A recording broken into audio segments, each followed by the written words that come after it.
What's up, YouTube? Today we're going to be talking about the Pokemon TCG Live beta and why a lot of people are a little bit upset with the global launch. Now, keep in mind, this is still a beta. I am okay with the Pokemon Live beta so far, but we're going to look at some of these articles that have been published by official, gaming news sites, the criticisms, address them, and kind of talk about my thoughts behind them a little bit. Pokemon TCG Live is beta is out globally, so if you guys want to try it out, check it out on your phones, check it out on whatever. The key point is please don't migrate just yet until you've gotten a full chance to enjoy the experience. I will talk about it from a player who has used a lot of PTCGO in my lifetime and where I think PTCG Live beta should be, or like Live itself should be. Now, I think Live, when coming out, should at least pass the benchmark of PTCGO, which was a game released almost 10 years ago, maybe a little bit longer. And should be compared to the likes of games that are being released today, specifically card games like Magic Arena, Legends of Runeterra, Master Duel, and Marvel Snap. Like that should be what we're comparing ourselves to, but that apparently we have not met that standard either. So let's look at the Gamer article written by Eric Switzer and see what they say. Pokemon TCG Live finally expanded its global beta, or beta globally this week, but probably shouldn't have. Sure, maybe. Oh, I hit spacebar, my bad. The release was marred by excessive technical difficulties that not only interrupted access to the game, but caused some players to lose packs and cards. Yep, there was a huge issue on launch where players could log in on the phone through maintenance, and some players opted to migrate on their phones, causing them to lose pretty much everything. I don't know if this is fixed yet, but I know that there are complaints about that. A lot of people in my comments have mentioned it. I've seen a lot of people on social media complaining about it. I fortunately had already migrated, so this did not affect me, but I was out and about when this was happening, picking up my dad from the airport, whatever, Beyond these not uncommon launch issues, the game itself is buggy, frustrating to navigate, poorly designed in some ways. I agree. And missing essential features from its previous iteration. Sure, I agree. PTCGL is still in beta, but after almost a year in closed access, I expect it to be on further. Yeah, I agree with that as well. My introduction was not pleasant. It crashed in the tutorial, so that was just the crash, whatever. I think this initial paragraph here is that the first impression was not great because I think this person might have logged in during maintenance, and the whole quest chain was broken. So I'm gonna skim past that one because I don't think that's necessarily a gripe that applies to a lot of people. If you are logging in and your tutorial experience breaks, I'm really sorry, but I'm hoping it doesn't, because if you're new to the Pokemon TCG, this should be hopefully something that welcomes you into the game. And teaches you how to play, which I know it's not doing the best job off the bat, which is my greatest frustration with it. But yes, let's continue. And then I tried to redeem one of the code cards I've been hoarding all year from packs. After delay, the first one went through and added 10 cards to my collection. I then tried to redeem 10 more and got an error message. I didn't get any 10 cards, but now all 10 codes show redeemed. With 10 more cards, I tried. I was a foolish man. I think there is maybe like a code glitch or something going on. I put in some codes to test it out myself. It did. Like after like 30 or 40 codes I put on, the like 40th to 50th did not work, and then I closed out of the client and came back and I had more dust. So the packs did, I think, appear in my account. I just don't know what cards I got, if that makes any sense. But if you are apprehensive about this, please don't put any codes online right now until things are a little bit ironed out. This is the biggest global launch for beta, basically, because they've expanded it a lot further than where it should be. Between the three queues, ranked standard casual and expanded casual, only ranked queue works. I'm still not able to claim any of the battle pass or daily changes rewards. I think all the queues actually do work. I was playing casual last night, so I don't know where that comes from. And I can claim everything from battle pass and daily challenges, so you guys should be able to as well. Server issues and buggy launches are nothing new to me, and I'd be willing to have patience. So I think this person may have written the article almost immediately after they had gotten through their initial experience during the maintenance bug time, whatever. TCG Live feels like a downgrade from TCG Online, not an improvement. I agree. Currently, yes. The menus are more difficult to navigate due to small buttons and confusing flow. I completely agree. The buttons are much tinier. There's a lot of empty white space that doesn't make sense to me on the menu. You can see it here from this picture. There's a lot of space. It's pretty. I get it, sure, but make the buttons a little bit bigger. Make it a little bit easier to navigate the client, especially on mobile. The thing I like about TCG on here, I haven't tried it on mobile yet. I need to do that. Things that seem like basic features on any digital TCG seem to be missing here. There's no collection tab. Yep, I completely agree. That's a huge, huge, huge flaw. You have to go into the store to see what you own. And even when you want to create or edit cards, you have to go into edit decks, which it says here in the article as well.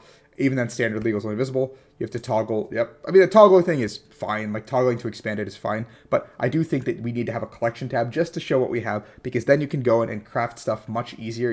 I don't think it's like, it doesn't make sense for any CCG to be able to go into like the deck editor to make your collection. Like that doesn't make any sense. Like you should be able to look at your collection and craft cards from there as you please. The actual matches have a lot more animation effects that look great, but format on mobile is confusing. I haven't played on mobile again. If you have more than 3 cards in your hand, they slide off the screen, and then you have to swipe back and forth to see them all. Okay, that's definitely a problem. That should not happen.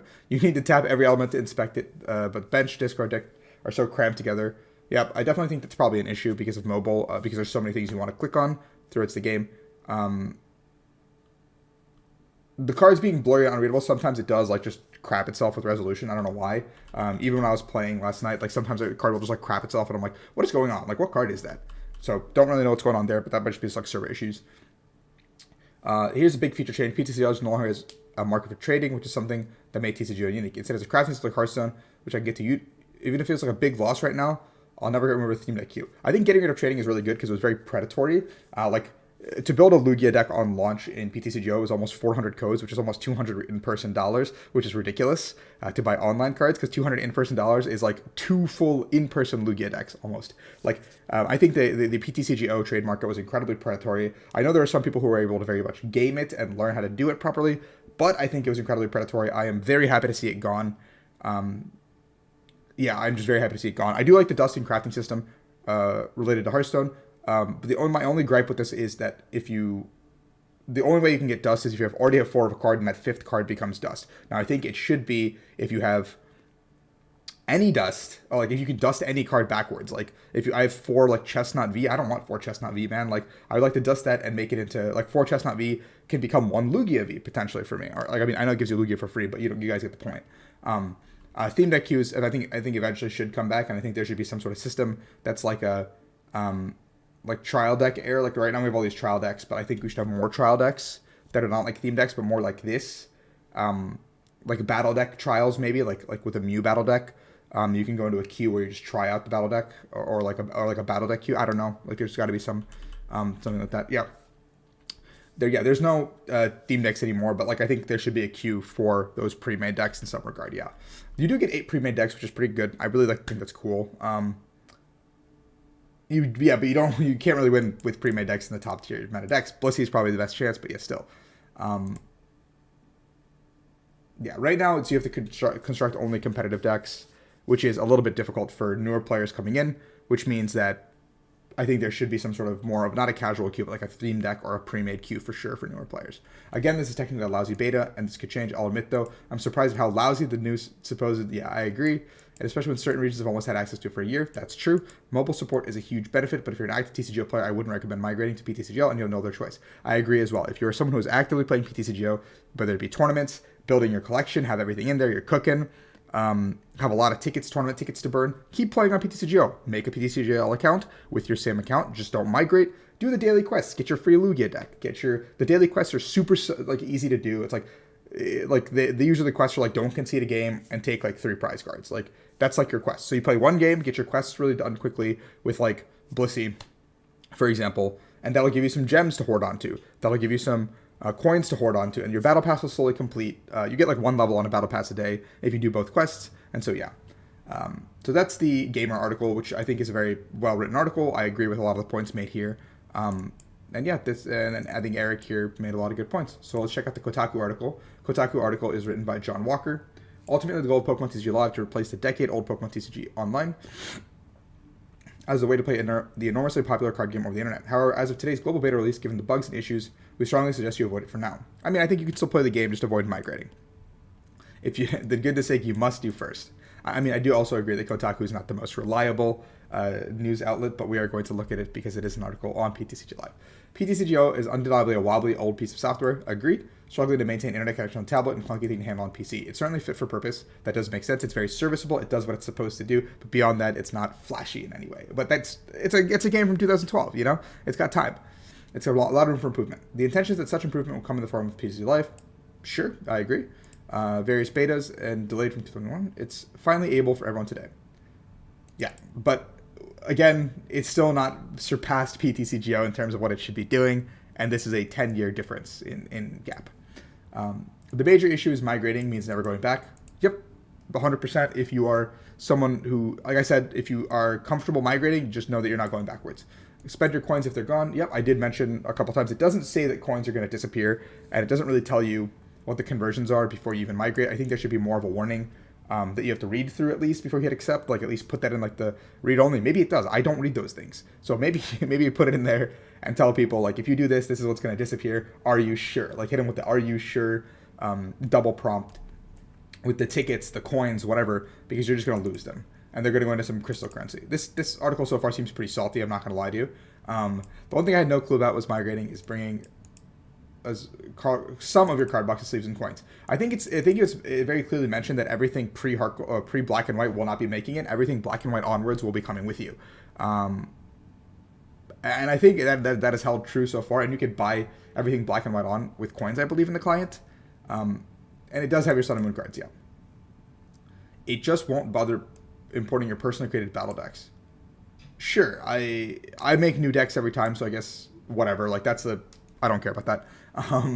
Having missed this detail, every hand built deck I've made is gone forever. I mean, you can just copy those in. You can just import it, and like you can import all your decks, export them into PTCG Live before you transfer. And then hit migrate after. Like that's a solution, but it's a pretty like harebrained solution because it employs the same exact codes or whatever, you know. In order to keep your battle team to log into PTCGO, yeah, export the text list. Yep. I mean, you don't have to do it into a text file. You can bring it in before you migrate.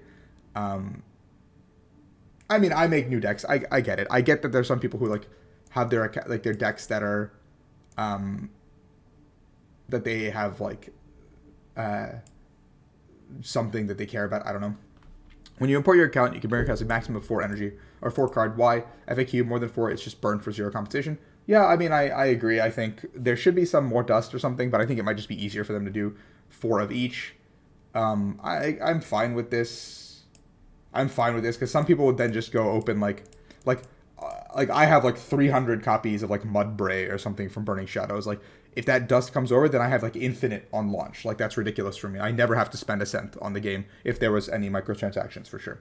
The bizarre decision to only bring over 59 of any basic energy. Well, that's not bizarre because you can only have 60 cards in a deck and you have to have a basic Pokemon. So 59 energy and 1 basic Pokemon is the most you can do of any one type. So that's kind of, I think, why 59 is here. If you're wanting to see cards that's in your collection, you can find them by looking in the shop. Yep, that is definitely something I already pointed out. Not great. It's not the most reliable piece of software. Seemingly a butterfly farting near... What? Seemingly a butterfly farting near your Wi-Fi was enough to knock you back to the login screen, and load times were not impressive. I think that's for iPads specifically, or tablets. But PTCL is a cluster of issues. Since it's a beta, so it's understandable, but given importing your account means you're never going back, yeah, sure. I definitely think... I mean, I've never had issues with PTCGO with loading and stuff, or connection issues, but I've always played on desktop only, so yeah. One of the best features of PTCGO is Battle Pass, which is much more sophisticated than the fortnightly unlockable items as your predecessor. I do agree the Battle Pass is way better than the ladder rewards. However, most of the time, it tells me that it's not accessible right in the middle of the enforced tutorial. I was locked up on a page. I had to quit out and start over right in the middle of the game's apparent attempts to give me Silver Tempest Lugia-based cards, and I had no idea if any of it worked. It does work, guys, by the way. There was probably some bugs on launch, and this player might have also encountered that. After winning battles, I want to see my progress, but I'm getting told this feature is not available now. That no longer exists. You should be able to see it nice and clean right now. I'm able to see it very cleanly. Also not impressive is finding every time you open the app, the game had to disable one of the key elements for Seal Stone. We are in a beta. Bugs do happen. Now we have to be judgmental on how quick the speed of the bugs are going to be fixed with no communication from the devs. That it's a little bit disheartening to see that like one of the new cards on launch is not available to play, but we'll see how long it takes them to fix it. VStar tools are giving random mechanic. One of them's already banned. Yeah, whatever. Like it's not working in PTCGO either. Like it's not working in either game. Not a good excuse. I get it. Impossible is important. The game's new avatars keep changing themselves to the warning, meaning the guy I built to look like my son keeps switching himself to look to a really douchey pair of sunglasses. Okay. There's no functioning swear filter. Well, I can't just wait for my 8-year-old son to log in and play against Fuckle Shuckle. Okay. I feel like they've got something. Like when you make your account in Pokemon.com, there's like a filter, I think, right? Like, yeah. One of the best things about PTCGO was like spent the billions and never allowed real money to be spent in the game. Yeah, I agree. The code cards are not something you actually like random players will buy outside of the marketplace. The code cards is something that players have open packs and they usually upload, and that's kind of where the whole gimmick comes from. But I think you should be able to do some sort of microtransaction in the game, because I think that would at some point funnel people into playing more. Like maybe I just dropped $30 and all of a sudden I have like 10 built decks. Like on Marvel Snap, I dropped $15 on release, or like $13 on release day to get the battle pass and the welcome bundle. Like there should be something like that where you can buy a welcome bundle to come in PTCGO. Like spend the money, Pokemon. This is free money. They're just throwing it at you. With no way to buy directly anything in the app, I agree. Seems unbearably inevitable given the bewildering number of new currencies it sports. Yeah, I agree. I think that we'll probably have a way to buy it on official launch. We have gold coins, which are gained by leveling up, completing quests, and which can be bought with crystals. Crystals are gems, I think. Crystals can be gained by leveling up, completing quests, and reaching battle pass tiers, but they can also be spent on getting the premium pass for the battle pass, which allows you to unlock more crystals. Then there are credits. Oh, so credits are dust, crystals are gems. Okay, got it. These can be gained by, you guessed it, leveling up and achieving new tiers in the battle pass, but you can also recycle cards you gain over the 4 maximum limit for credits, and then use them to buy individual cards in the deck editor. Confused? I think that's the idea. Yep, I think the 3 currencies are really confusing because coins actually don't do anything besides cosmetics. Crystals and credits are the 2 important ones. And I do agree that maybe crystals, like you stay for like the pay money, more important one, keep it there. Got it. Maybe microtransactions or credits. Replace getting coins in ladder and just make it credits. So just make everything credits. Make deck box crafting credits. Make cards credits. Make coins credits. Like I think that's a way to simplify it a little bit. And then you get credits for playing, just like in general. Like maybe you finish a ladder game, you get 100 credits, which I think 750 is a V Pokemon, which is fine. But like maybe even like reduce that. Maybe like 50 credits for playing a game, or winning a game potentially, and like losing is like 10. I don't know. Like maybe scale it the way you did with prize cards for the ladder. I don't know. Of all of them, do anyone wants crystals? Yeah, you never get them until you get the premium battle pass, but the premium battle pass is always worth it. Just don't buy the extra 10 levels. We reached out to the Pokemon company if they'll share any plans. They probably have not. I assume they will not reach out to this kind of a very salty article. Honestly, I find this one of the most shocking changes, certainly not one you're warned about migrating. PTCGL has the no trading option, was the biggest shame. In PTCGO, if there's a particular card you needed or wanted, you could look through the trading section to see which other release. Okay, but like in PTCGO, like I said multiple times, it was such a giga scam. Like you literally like got scammed out of packs so often. Like I've never ever enjoyed the PTCGO trading system. It was just a harebrained scheme where there are people sitting there camping it, making a business out of it for themselves. Like good on you for doing what you're doing, but it was a great scam, and PTCGO was a barn burner of a shit fiesta for like that in the trading thing. Like I'm so glad to see trading gone. I just wish we had the option to dust backwards.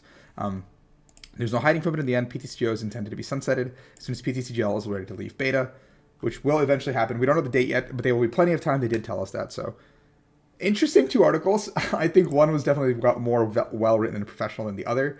Let me know what you guys think in the comments below. I gave you mine. I think there's a lot of improvement to be done.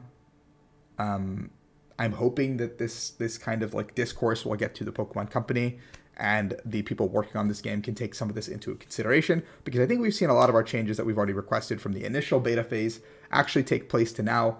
So maybe we'll continue on a positive trend. As always, we can just hope, because this will be our client moving forwards, whether we like it or not. So let me know what you guys think in the comments below, what you agree with, what you disagree with, and then like, subscribe, you know the deal. We're chilling. Peace, guys.